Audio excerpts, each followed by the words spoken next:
లెక్కించలేని స్తోత్రముల్ దేవా ఎల్లప్పుడూ నే పాడెదన్. Praise the lord. దేవునికి మహిమ కలుగును గాక. అందరూ బాగున్నారా? ఈరోజు దేవుడు మనకిచ్చిన వాగ్దానము రండి కలిసి ధ్యానించుకుందాం. పేతురు రాసిన మొదటి పత్రిక 5వ అధ్యాయము 7వ వచనము. ఆయన మిమ్మల్ని గురించి చింతించుచున్నాడు కనుక మీ చింత యావత్తు ఆయన మీద వేయుడి. ప్రియమైన దేవుని బిడ్డలారా, ఎంతో శ్రేష్టమైన వాగ్దానము తండ్రి మనకి ఈరోజు అనుగ్రహిస్తున్నాడు. ఈ లోకంలో చింత లేనివారు ఎవ్వరూ లేరు. ప్రతి ఒక్కరు ఏదో ఒక చింత ఆందోళనతో దినమంతా విచారపడుతూ భయపడుతూ ఆందోళన చెందుతూ ఉంటారు.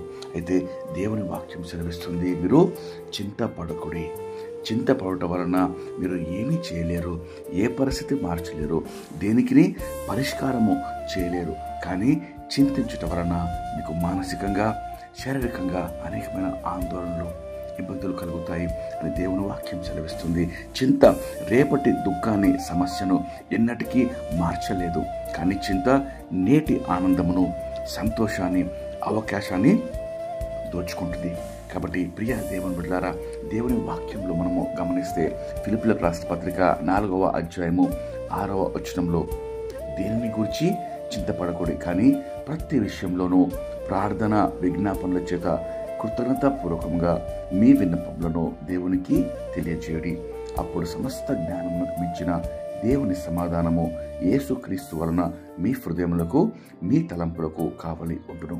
ఎంతో శ్రేష్టమైన వాగ్దానం గమనించారా? మనము చింత పడటం మాని మన చింత యావత్తును మన సమస్యలను ప్రార్థనలుగా విజ్ఞాపనలుగా మార్చి దేవునికి సమర్పించినప్పుడు, దేవుని పాద సన్నిధిలో ఆ చింత యావత్తును మనము పెట్టినప్పుడు దేవుడిచ్చు సమాధానము, నెమ్మది, పరిష్కారము మనకు లభిస్తుంది. కాబట్టి ఇంత గొప్ప వాగ్దానము ఈరోజు మన జీవితంలో మనం పాటిద్దాం. దేవుడు ప్రతి ఒక్కరికి ఆ కృప దయచేటకు, మరి ఈ దినమందు చింత లేని వారుగా దేవుని సమాధానము దేవుని కృప పొందేవారిగా ఉన్నటకు మీ అందరినీ ఆహ్వానిస్తున్నాం. రండి కలిసి ప్రార్థన చేసుకొని ఈ వాగ్దానం పొందుకుందాం. ప్రార్థన.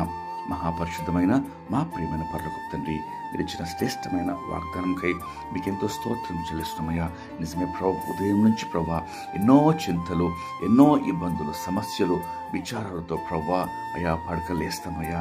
కానీ ప్రభా మీ వాక్యం సెలవిస్తుంది, దేని గురించి చింతపడకూడదు, మీ చింత యావత్తు నా మీద వేయుడి, నేను మీ గురించి చింతిస్తున్నాను అని మీరు సెలవిస్తుండగా ప్రతి ఒక్కరు మీ మాటకు లోబడి చింతించటం మాని అయ్యా మీకు ప్రతి ప్రార్థన విజ్ఞాపనతో ప్రభా మిమ్మల్ని ఎదుర్కొంటకు, ప్రభా చింతకు బదులుగా ప్రభా మీ సమాధానము, మీ నెమ్మది, శాంతి, విజయం పొందుటకు కృప దయచేయమని మీకే మహిమ చెల్లిస్తూ యేసుక్రీస్తు నామంలో వేడుకొంచు ప్రార్థిస్తున్నాం తండ్రి.